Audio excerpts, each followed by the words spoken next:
La relation entre l'Iran et les États-Unis, c'est une histoire de méfiance. Une méfiance vraiment profonde. Mais d'où vient-elle exactement? Pour comprendre, il faut remonter le temps. Et pas juste un peu, non.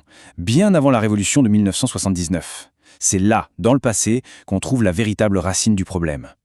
On est en 1980. Imaginez un peu la situation. Des dizaines d'Américains sont retenus en otage à Téhéran depuis presque un an. Les négociations sont ultra tendues. Et là, au milieu de tout ça, les Iraniens sortent une demande qui laisse tout le monde perplexe. Ils veulent des excuses de la part de l'Amérique. La réponse du président Carter, elle, est cash. Pas question. Mais cette déclaration, au lieu de clarifier les choses, ne fait qu'épaissir le mystère. Des excuses? Mais des excuses pour quoi au juste? C'était quand même les Américains, les otages. Pour avoir la réponse, ce n'est pas en 1979 qu'il faut regarder. Non, il faut remonter bien plus loin, plusieurs décennies en arrière. C'est là que se trouve la clé de l'une des plus vieilles rancœurs de la politique mondiale. Et pour piger ce qui s'y jouait dans les années 50, il faut d'abord parler de la longue, très longue histoire du contrôle étranger sur l'économie iranienne, et surtout sur sa plus grande richesse, son pétrole. Cette petite chronologie, elle en dit long. Pendant presque 100 ans, accord après accord, les richesses de l'Iran ont été en gros bradées aux Britanniques. Ça a solidifié un contrôle quasi total sur le pétrole du pays pour des générations et des générations. Bon, alors là, les chiffres parlent d'eux-mêmes. C'est assez fou. Entre 1933 et 1950, le gouvernement britannique et une seule compagnie pétrolière ont empoché à eux deux plus de 3 fois et demi ce que l'Iran a reçu en retour sur son propre pétrole. La disparité est juste vertigineuse. Et ce n'est pas une exagération. Ça montre bien à quel point la situation était extrême. Même des officiels britanniques de l'époque, comme Lord Curzon ici, étaient sidérés par l'ampleur du truc. On ne parle pas d'un simple accord commercial, là c'était carrément une dépossession. Sauf qu'au début des années 50, quelqu'un va se dresser contre ce système. Une figure qui va incarner l'espoir de tout un peuple. Son premier ministre, démocratiquement élu, Mohamed Mossadegh. Alors qui était ce Mossadegh? Ce n'était pas n'importe qui. C'était un avocat, éduqué en Europe, qui venait de l'élite. Mais c'était surtout un patriote. Un homme convaincu que les richesses de l'Iran devaient revenir aux Iraniens. Et son élection, elle a été portée par un soutien populaire immense. Et là, c'est le moment clé. Le 15 mars 1951, le Parlement vote la nationalisation. Un vote unanime. C'est un geste d'une audace incroyable qui va provoquer une onde de choc dans le monde entier, et surtout, bien sûr, à Londres. Mossadegh l'explique très bien avec ses propres mots. Ce n'était pas juste une question de politique. Le but était très concret. Se servir de l'argent du pétrole pour moderniser le pays, pour construire des écoles, des hôpitaux, bref, pour le bien du peuple iranien.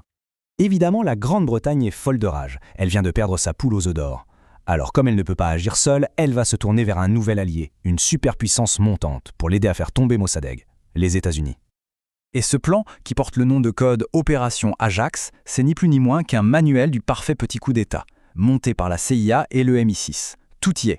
On commence par de la désinformation pour le salir, on soudoie tout ce qui peut être soudoyé, on paye des gens pour semer le chaos dans les rues, on manipule le chef de l'État, et à la fin, l'armée intervient.